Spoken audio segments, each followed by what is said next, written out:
So at one point I started doing videos on my guitars, and at the time I needed this one to be fixed up because the input jack was loose. But I got a new input jack when I took it to the luthier. The truss rod got basically realigned, so the action's a lot better on this. There was a you still might be able to see it. It's hard to see on here, but there was a chip that somehow got taken out of the wood. I got that fixed. So this Les Paul is back in business, and I got the wood treated, or the fretboard I should say, treated. Now the one thing with the Les Paul is it's only 22 frets. Basically every other guitar I have is 24 frets. Basically almost every other guitar I have has Seymour Duncan pickups, so I might replace these eventually, and I might do more videos on my other guitars again now that they're all getting fixed up. Especially, well, I'll talk about that later on. But for the most part, you know, I do like this guitar. I kept the pickguard. Some people take it off, but I think it works on there. Still has some. This is actually, well, I guess this guitar's over 20 years old, but still in good shape. The neck is pretty thick. The Jacksons of my guitars probably have the thinnest neck. I do like either or.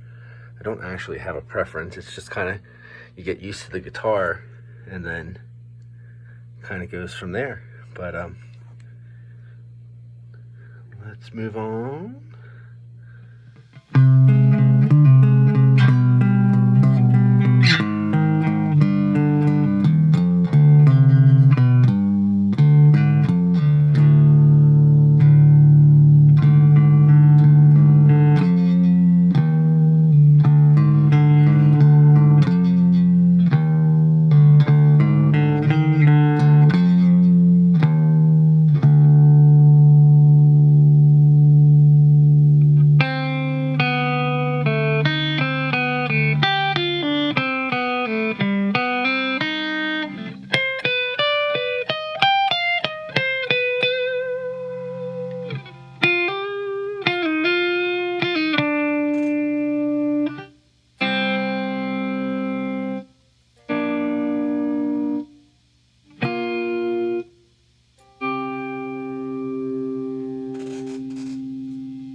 as I stated in the other video, there's 11 gauge strings on here. You can kind of easily tune to everything. You know, I might even go a little bit lower to C sharp standard, but it's in D standard right now, where I could drop this to C so that it's technically in D standard from, well, this is a G instead of the A. So you can kind of go play a power chord like this instead of, oh, this is so awkward. Instead of like that, or even like that. It's very awkward to do that when it's down. But yeah, it definitely turned out really well. So that's basically the Les Paul and where it stands right now. I should mention that also the Les Paul and why it makes it easier to kind of change the tunings is it doesn't have a floating bridge. The floating bridges are a little bit difficult because obviously once you're in a tune, there's a lot of work. I should have tuning. It's a lot of work to get out of it because there's a whole tension system based inside the neck, and maybe I'll talk about that in one of the videos when I'm bringing up the other guitars. So I do think I should get some more guitars that don't have floating bridges, along with more guitars with floating bridge. I should just get more guitars is the bottom line, and then I can do more of these videos and talk about them because I kind of like it. But for the most part, the Les Paul is pretty good. I like it for rhythm, and I might, you know, the good thing, like I said, about being able to be kind of versatile, I might use it to kind of secondary any guitar I'm using, so it just kind of is kind of there, you know, keeping a steady rhythm. That's what I kind of like. Les Paul's more for rhythm than lead, and especially if it doesn't have a floating bridge. There's, you know, without being able to do the bends with the whammy bar and things like that. I do need to get better with that.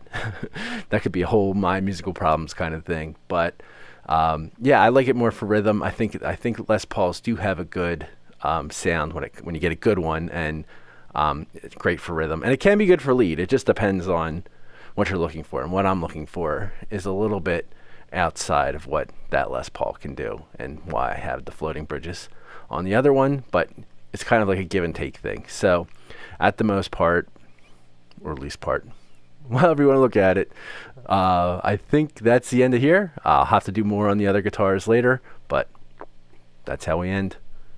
Oh, like, comment, subscribe, all that good stuff. Click the links, Discord, all that good things.